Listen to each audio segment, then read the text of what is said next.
So I gone to the bother of actually printed out. I did this on my iPad actually. This drawing of the painting I actually did, and I'm working on the board that I pre-made in the earlier video. So what I've done is I've actually taped that to there, and I've also got some carbon paper underneath, and I'm just going to trace that through onto the board. So let's do that.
So there you go.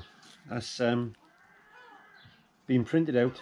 I drew it out on my iPad originally from the original painting. I then put that on top of some carbon paper, and I just proceeded to draw it through. There you go. So the next stage now is actually to take that on and let's get some paint on it and try and match up the original as close as possible. So that's one way of tracing an image onto a board or even a canvas.